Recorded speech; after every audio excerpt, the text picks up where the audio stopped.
Hello friends, আপনারা দেখছেন help for education channel. বন্ধুরা, West Bengal central school service commission থেকে একটি গুরুত্বপূর্ণ নোটিশ প্রকাশিত হয়ে গেল। বন্ধুরা, টেট 2011 টেট সার্টিফিকেট রিভ্যালিডেশন করার জন্য যারা আবেদন করেছিলেন তাদের ডিস্ট্রিবিউশন নোটিশ প্রকাশিত হয়ে গেল। তো যারা ডিস্ট্রিবিউশন কিন্তু আগে থেকেই শুরু হয়ে গেছে টেট সার্টিফিকেট, তো যারা নিতে পারেননি সময়ে শিডিউল টাইমে যারা যেতে পারেননি তাদের জন্য আবার একটি নতুন নোটিশ প্রকাশিত হয়ে গেল। আবার টেট সার্টিফিকেট বিতরণের বিজ্ঞপ্তি আমরা দেখিয়ে দেবো আপনাদেরকে। বিজ্ঞপ্তিটি পুরো ডিটেলস দেখুন। West Bengal regional school service commission, western reason, Bankura.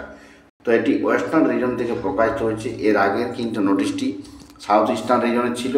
এখন আমরা দেখে নিব যে ওয়েস্টার্ন রিজন বাঁকুড়া যারা টেট সার্টিফিকেট আনতে পারেননি, নির্দিষ্ট ডেটে যেতে পারেননি রিভ্যালিডেশন সার্টিফিকেট বিতরণের সময়, তাদের জন্য নতুন নোটিশ প্রকাশিত হয়ে গেল।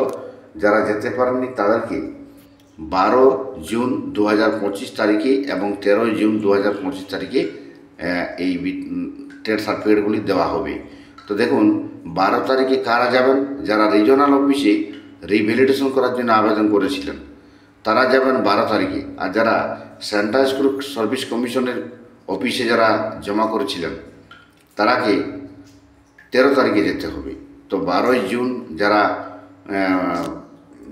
কারা যাবেন? যারা রিজনাল অফিসে রিভ্যালিডেশনের জন্য আবেদন করেছিলেন তারা যাবেন 12 জুন। আর সেন্ট্রাল স্কুল সার্ভিস কমিশন অফিসে যারা কলকাতায় গিয়ে জমা দিয়েছিলেন তারা যাবেন 13 জুন। তো এটি হলো ওয়েস্টার্ন রিজনের জন্য। আর সাউথ ইস্টার্নতে আগে বেরিয়েছে। এরপরে পরবর্তীকালে ধাপে ধাপে প্রত্যেকটি জনের নতুন করে নোটিশ প্রকাশিত হবে। যারা আনতে পারেননি তারাকে আবার সুযোগ দিল স্কুল সার্ভিস কমিশন। তো এটা খুব ভালো খবর। যারা অনেকেই বিভিন্ন কারণে টেট সার্টিফিকেটগুলি আনতে যেতে পারেননি তাদের জন্য এটা নতুন করে নোটিশ প্রকাশিত হচ্ছে প্রত্যেকটি জন থেকে।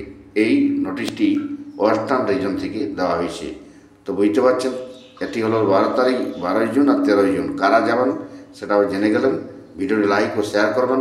এই চ্যানেল থেকে শিক্ষক সংক্রান্ত এবং চাকরি সংক্রান্ত সমস্ত আপডেট সবার আগে এই চ্যানেলে পাবেন আপনারা। তাই চ্যানেলটিকে সাবস্ক্রাইব করে রাখুন। Thank you.